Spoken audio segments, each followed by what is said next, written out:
Erin, we are now 14 weeks into this program, and how has it been so far? I think for the most part, it's been pretty successful. I feel like we've gotten to the groove of things with my small groups, with math and ELA and really personalized learning. We just completed parent-teacher conferences last week. And how did that go? It was really successful. I got a lot of feedback from parents. Some parents had some behavior concerns, so we implemented weekly behavior and just checking to make sure that the parents are in communication with the assignments and the work completions. Are the kids having a hard time turning them in, or? A few that are struggling with the online programs and completing the requirement that I have for them, the weekly requirement. Okay. But for the most part, I'd say like 95% of the students are getting Fun Friday because all their work is completed by Friday. Oh, so Fun Friday, what do you do there with Fun Friday, and how do they get to that point? So in my class, the class management system that we have put in place is to be responsible and respectful student, and in doing so, when you are a respectful and responsible student, you get rewarded. So the big reward is going to be Fun Friday, the weekly reward. Okay. So being a respectful and responsible student would be responsible is completing all their work completion, and then the respectful is making sure that their behavior is appropriate for the standards at school and my classroom expectations. Nice. So when they do that, they get rewarded with Fun Friday weekly, and if they go above and beyond, they'll get awards for certain programs or certain work completion, and they'll get things out of the treasure box. So how long have you been doing that for?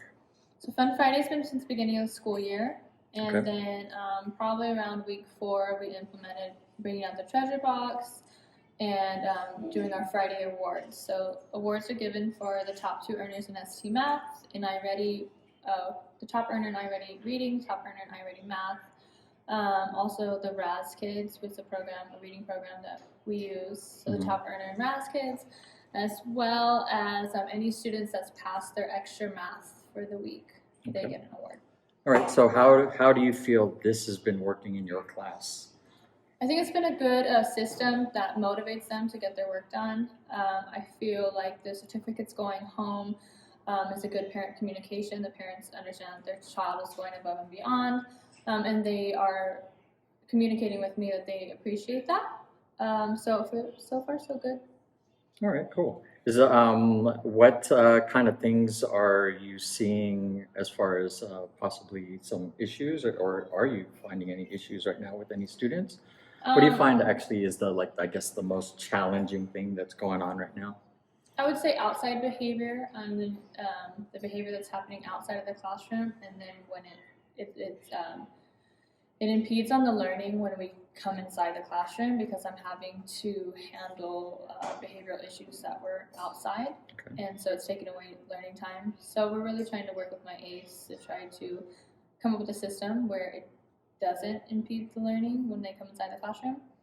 I would say like another issue that not an issue, but something that I came across when I was getting them ready for parent-teacher conferences is I noticed that their words correct per minute was not at a lot of them were not at a 3rd grade level, and it was lower than expected. So that's something that I really want to start doing in class is reading fluency. Okay, so fluency for this is reading fluency. Okay, so then what going back to some of those things that are going on outside of the classroom, what kind of things are you looking at trying to do with your ACE to try to solve some of those issues?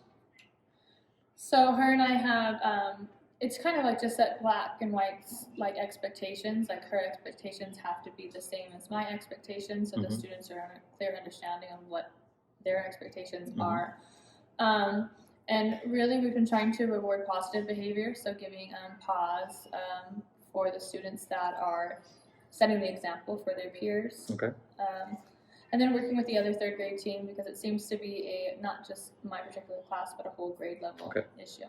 So you've got the whole team involved now? Yeah. Okay, cool.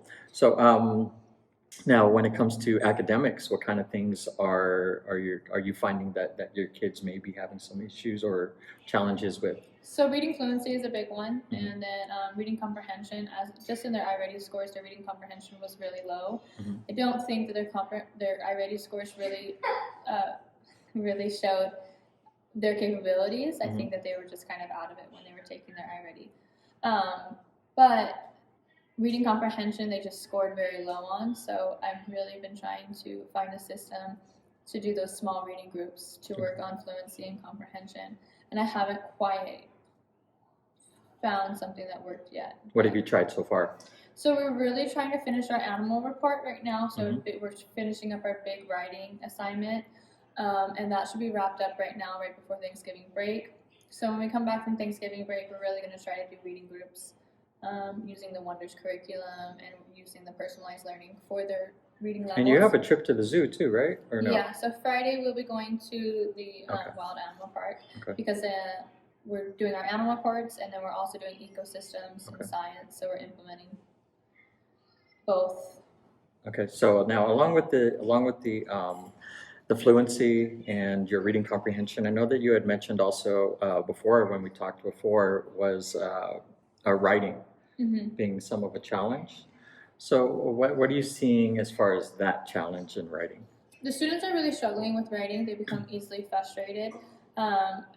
Doing the research and then putting it in your own words to writing, the two-step, three-step process, it's been a challenge for them. I think they've mastered researching information and where to look, and we've been working with the particular websites like NetGeo Kids and Animals.net, and using the Kiddle website to find appropriate websites to research information. But taking a text and putting it in their words, which goes back to the reading comprehension, has been difficult for them to do. Okay. So this project should have been completed on this Friday. However, it seems like their graphic organizer will be complete this Friday. And so you're having to push the assignment a little more?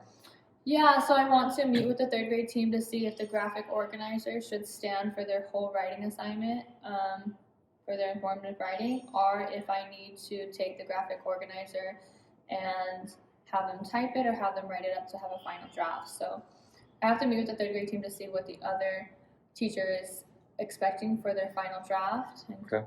because as of right now, the graphic organizer will be done by Friday, not the final draft. Okay. That's a lot that you're doing.